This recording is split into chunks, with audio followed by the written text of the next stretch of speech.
Chapter 97. Blocking the mountain path, Crown Prince fails at robbery. Shilian exhorted Fengshin over and over to stay behind and guard the king and queen. Then he left the small, rundown cottage. As he walked, he kept looking back, his heart racing. After walking a long while, when he was certain Fengshin hadn't followed, he finally relaxed. Steadying himself, Shilian continued onward another dozen kilometers, stopping and going, before he finally found a place that seemed like an ideal location. A mountain road in the middle of nowhere. Shilian scanned his surroundings. There was no one around. He covered his face with the white silk band, wrapping it tightly and securely before leaping into a tree and hiding himself in the branches. He held his breath and focused. The next step was to wait for travelers to pass by. That's right. The something he'd come up with was stealing from the rich and giving to the poor. In the past, Shilian had only heard of such chivalrous thieves from storytellers and books. He'd never stolen and never even considered it, since he had always believed that no matter how it was prettied up, and no matter how just the cause, robbery was robbery. Otherwise, considering Shilian's martial prowess, nothing would present an obstacle. Never mind settling for scurrying across rooftops and pilfer small things. He could easily murder guards and clean out an entire treasury. But now that they'd reached this point, there was really no other way. If he had to choose, he considered robbing people a tiny bit better than burglary. Probably because the former was still some way out in the open. After much internal strife, Shilian ate his past self-words and decided to steal the wealth of others and relieve his own poverty. This was the quickest way. Shilian perched on the tree. The moon was hiding, the wind bellowing, and it was distorting all around him, empty of all things living, and yet his heart hammered widely in his chest. Even facing the most ferocious beasts, Shilian had never been this nervous. His hands trembled as he dug out a cold, hard bun. If you could be picky about food, you weren't genuinely hungry. When Shilian finally understood this, he quickly became accustomed to the taste of old steamed buns. Winter was fast approaching, and the nights were extremely cold. Shilian munched on the cold bun and puffed out a mouthful of white breath.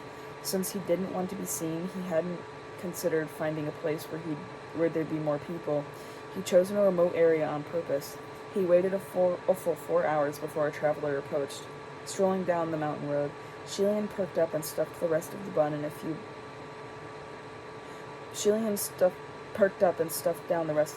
few bites, training his eyes on the traveler who was slowly approaching, and then he saw that it was an old man.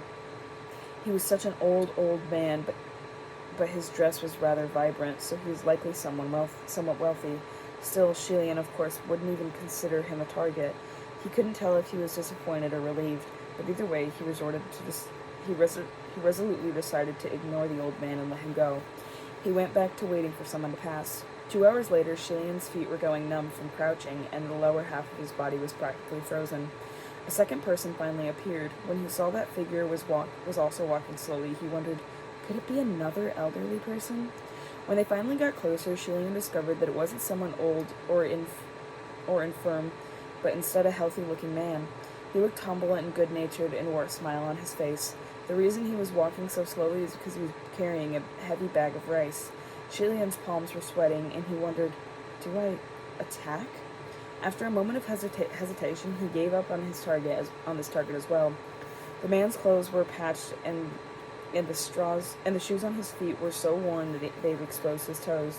So he was obviously from a poor household. He must have been so happy he'd finally had a bag of rice to fill his stomach. Perhaps his family had starved for many days, and perhaps that bag of rice had been bought after selling the only ox of the household. Wouldn't he fall into despair if he was robbed? Shilian's mind spun all sorts of scenarios. After a while, he wondered if maybe he should have just taken half the bag of rice. But by then the man was gone.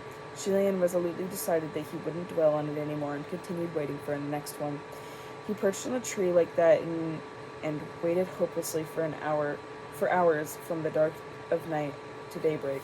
Over over a dozen passerby had traveled along the mountain road, yet every time Shelian was about to attack, there were always all sorts of reasons why it wouldn't be right to follow through, and he let them pass.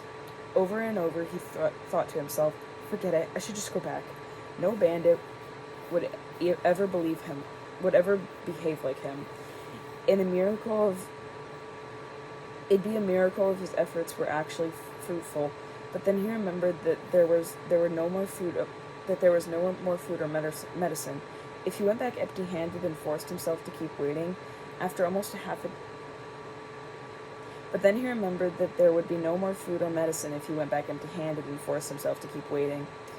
After almost half a day, one last traveler approached far in the distance on the mountain road. He was a middle-aged man, decked in fine clothing, with meat, which meant he was either wealthy or noble.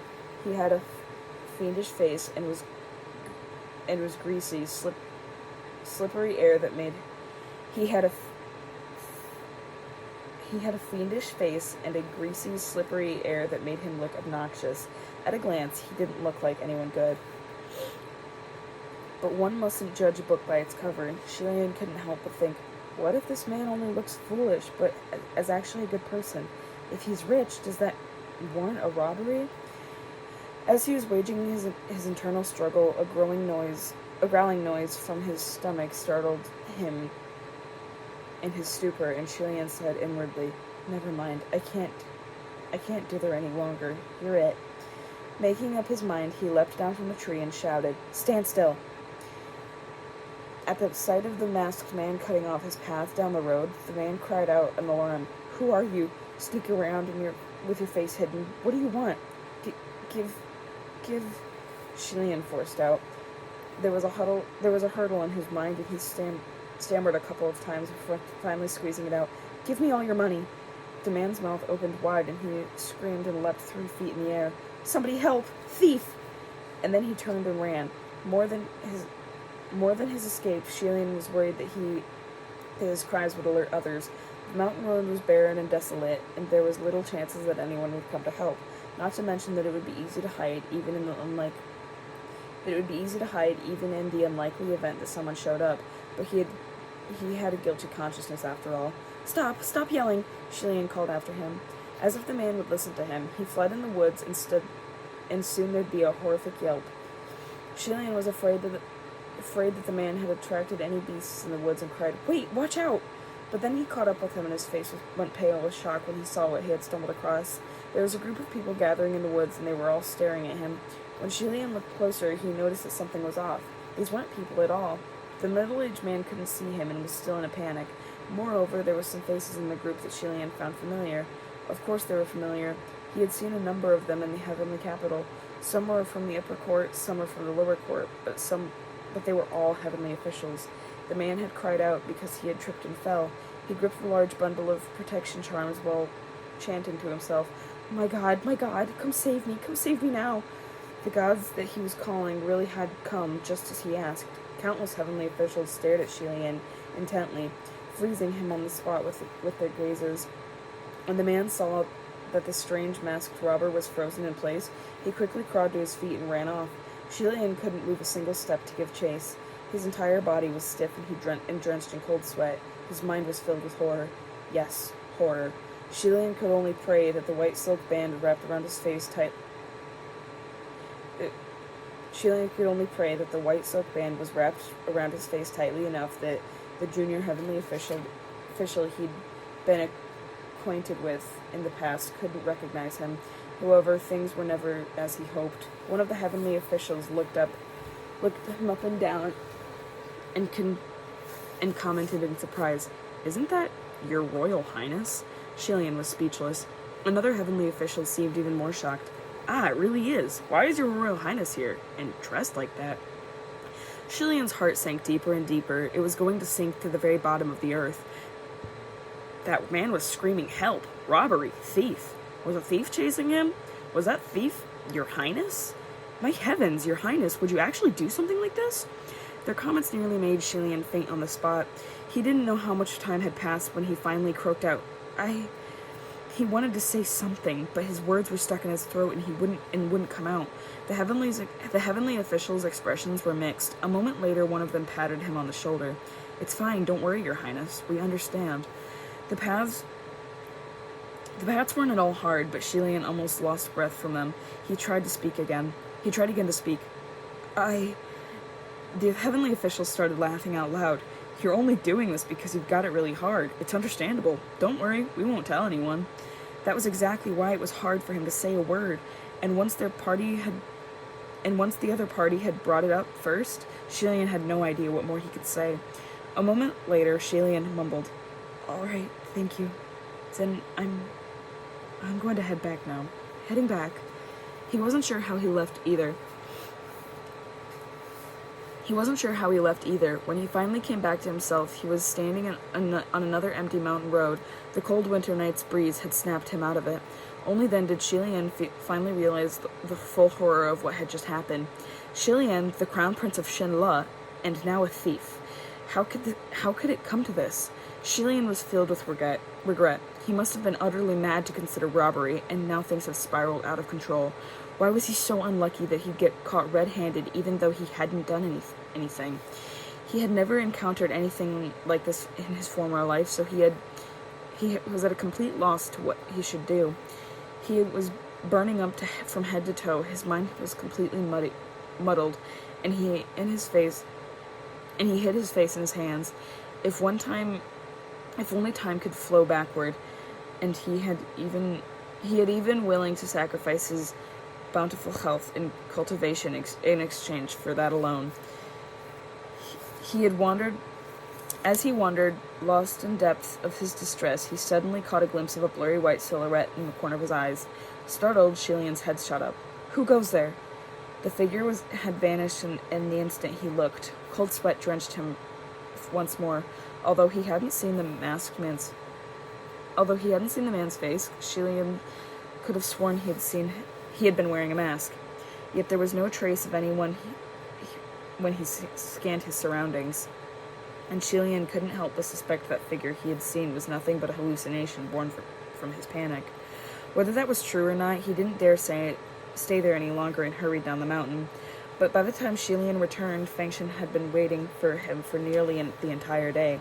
The moment he saw him, he exclaimed, "Your Highness, where did you run off to? What idea did you come up with?" Shillian didn't dare tell him. He couldn't tell anyone, especially Fengshen. He couldn't even imagine what Fengshen, who believed so faithfully in Shillian's utmost virtue, would think if he found out. He only could hope that the incident would be forever buried in his heart and rotted in his stomach. Thus, Shillian replied ambiguously, "Nothing." Fengshen was dumbfounded. "Huh? Then why were you gone for so long?" Shillian's mind was numb. "Don't ask again. I didn't do anything." Fengshen found this incredibly strange, but no matter how he questioned, Shillian refused to answer. As a servant, it wasn't his place to push, so he could only ask in a whisper. "Do we still go busk tomorrow?" "I'm not going out anymore," Shillian replied. His mind had been thrown into a complete chaos, and his head was filled with impossible worries. If he bumped into what if he bumped into that middle-aged man? What if he was wanted all over the city? Fengshen noticed that he looked off. "Are you tired? Then why didn't you stay in, Your Highness? I'll go myself. Just focus on training." He didn't know that Shillian also couldn't bring himself to train and cultivate. Shillian had been focused on cultivation at first because that was the only chance that they had to return to the upper court, but now he was terrified of the prospect of returning there. Even though those junior officials had said they wouldn't tell anyone, would they really? Had the affair already reached the ears of everyone in the upper court? When he considered that possibility, Shillian couldn't breathe. There was no way he could endure training by such a There was no way he could endure being tainted by such a stain, pointed by the upper and lower courts alike, even by the whole mortal realm. Heavily exhausted, Shillian passed out, but his slumber was unsettled. He tossed back and forth assaulted by unknown nightmares. By the time he started awake and looked outside the window, the skies were already dark. Fengshen wasn't around. He must have gone out to busk on his own and hadn't yet returned. From the room next to him, he heard the king and queen speaking in hushed voices and a few quiet coughs. Shilian lay on the floor. Now that he was awake, he couldn't help but keep thinking about his parents and how they would react if the incident really got around and they found out. How shocked would they be? The king might stomp his feet in outrage, sputtering blood as he yelled that he was the shame of Shinla. The queen wouldn't yell at him, but she would certainly be extremely anguished by her beloved child and the embarrassment he had brought them. As his mind dwelled on this, Shilian began to have trouble breathing again. He needed to find somewhere that he could be alone and calm himself, so he rolled off the straw mat and dashed outside. He ran blindly for dozens of kilometers with the frigid wind blowing at his face. He didn't dare stop anywhere near other people. He always felt like they were staring at him and judging him for how unsightly he looked. He ran until he came upon a graveyard without a single soul present, and his midnight flight finally came to a stop. That night was colder than the night before, and only after he arrived there did Shilian notice that his cheeks and hands were practically frozen stiff. His whole body was shivering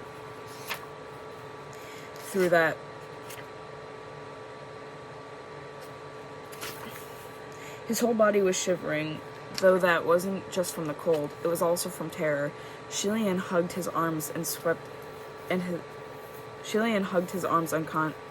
unconsciously and puffed out a few mouthfuls of hot air.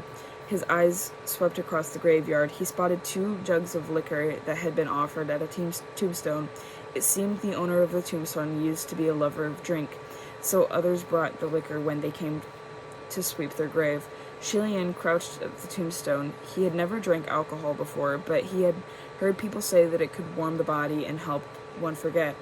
After a moment's hesitation, he abruptly reached for a jug, yanked out the stopper, and started pouring the contents down his throat. This was a large jug of cheap liquor, nothing fancy, and the taste was pungent and strong. Shilian chugged a few large mouthfuls and choked on it, breaking into coughs. However, he did seem to feel a bit warmer. Shilian wiped at his cheeks and sat on the ground, hugging the jug, then continued to chug the liquor in large mouthfuls. In a daze, he thought he saw a small ball of hunting ghost fires come flying over from nowhere. It circled around him, twirling about and looking quite anxious. Shilian was focused entirely on drinking and didn't react at all. The ball of ghost fire appeared to be trying to get closer to him with all its might, but it was nothing but hollow flames. It passed right through his body every time it came near, forever unable to actually touch him. 1 jug down, Shilian was already tipsy and groggy. His eyelids sank with drink. When he saw the ghost fire darting here and there, he found it rather pitiful, but also rather funny. He couldn't help but sputter out a laugh, and he rested his arms on the edge of the liquor jug. "What are you doing?" Shilian asked. The ghost ball finally instantly froze in midair. And that is the end of chapter 97.